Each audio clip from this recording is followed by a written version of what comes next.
তথ্য উপাত্ত ছাড়া কোনো সিদ্ধান্ত নেওয়া কঠিন হবে। বাংলাদেশে এখন তো আমরা প্রায় প্রশ্নের সম্মুখীন হই, বাংলাদেশের তথ্য বিভ্রাট। তথ্য কি আছে আপনার নিজেরই জানেন, এক্সপোর্টের ডেটা নিয়ে সন্দেহ প্রকাশ, জিডিপি মেজারমেন্ট নিয়ে, ইভেন ইনফ্লেশনের মেজারমেন্ট নিয়ে অনেক সন্দেহ প্রকাশ অনেকে। কারণ তথ্যগুলো যদি ঠিক না হয় এবং তার সাথে যে অ্যানালাইসিস যারা করে, সেই অ্যানালাইসিসটাও বিশ্লেষণটা খুব সুবিধার হয় না। আর তথ্য বিভ্রাটের পেছনে কিছু আবিষ্কৃত ভুল আছে, আবার কিছু যারা নীতি নির্ধারক তাদেরও কিছুটা নেতিবাচক ভূমিকা আছে। কোনো নেতিবাচক, তারা চেষ্টা করে যে কোনো বন্ধু লুকিয়ে রাখি আর খুব প্রচার করে কিছু বলি। যাই হোক, এই ন্যারেটিভ দিকে গেলাম না, বাংলাদেশের ন্যারেটিভ তো আপনার শুনতেই পাচ্ছেন, অনেক আমাদের ইসে হয়েছে। তো সেই প্রেক্ষিতে আমাদের অত্যন্ত জরুরি দরকার। এটা শুধু ব্যাংক এবং আর্থিক প্রতিষ্ঠানের জন্য না, এটা আমি মনে করি আমাদের যারা বিনিয়োগকারী আছে তাদের জন্য এটা প্রয়োজন আছে। এবং আমি বিশেষ করে বিদেশি বিনিয়োগকারীর ব্যাপারে আমি দৃষ্টি আকর্ষণ করতে চাই। কারণ বাংলাদেশ সম্পর্কে কিন্তু অনেকেরই কিছুটা ভ্রান্ত ধারণা, কিছু ধোয়াটে ধারণা আছে। আর কিছু কিছু ধারণা ভালো আছে, সেটাকেও ধোয়াটে করা হয়ে থাকে। সেটা আমি নাই গেলাম বিস্তৃত যে বাংলাদেশ সময় অনেকে মিসইনফর্ম করে এই দেশে এরকম, ওই দেশে। অর্থাৎ এখানে যে আমরা তথ্যগুলি পাচ্ছি, এটার মাধ্যমে তারা একটা সম্যক ধারণা পাবে। এমন চেষ্টা করা হয়েছে তথ্যগুলি যেন আপনার সঠিক হয়।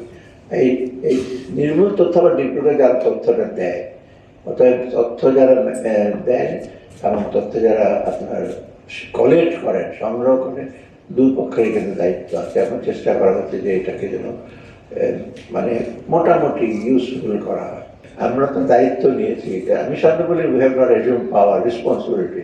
পাওয়ার নেওয়া তো ট্রানজিশন, আমরা আসছি ভেতরে গিয়ে যা দেখছি, সেটা ডেপুটি গভর্নর এখানে আছেন, অর্থ সচিব আছেন, আর আমি তো হরমেশা টের পাচ্ছি কী ছিল ভেতরে 15 বছরে। এটাকে আমরা একটু কারেক্ট করতে চেষ্টা করি, সংশোধন করতে চেষ্টা করছি এবং সঠিক তথ্য দিতে।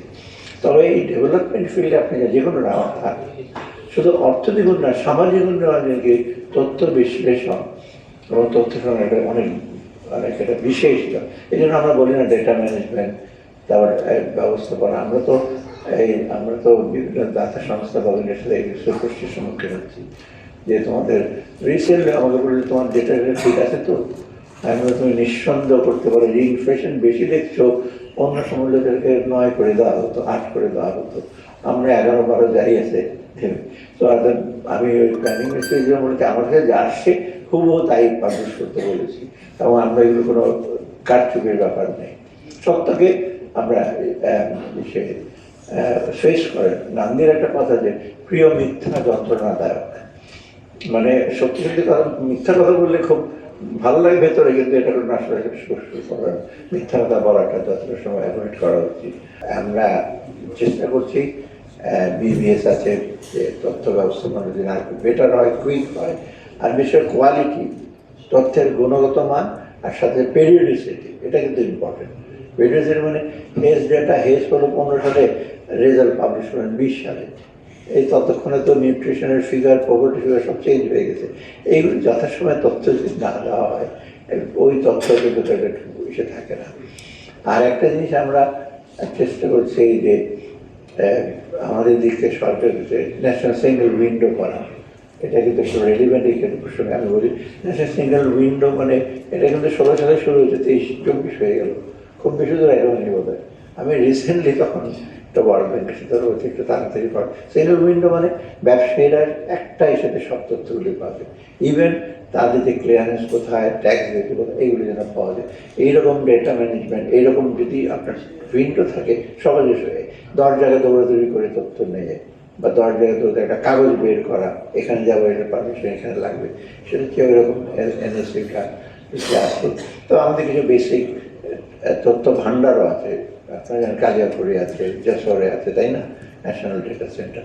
এইগুলো মোটামুটি এখন কিন্তু ইউজ করা হচ্ছে, ব্যবসায়ীরা করছে, সরকারি থেকে করছে। আমরা যদি আরও সুসংহতভাবে তথ্যটাকে যদি আমরা ম্যানেজ না করতে পারি, তবে একটু আমাদের সামনে চলে যাওয়াটা শুরু। এই জন্য আমি আবারও ধন্যবাদ জানাচ্ছি।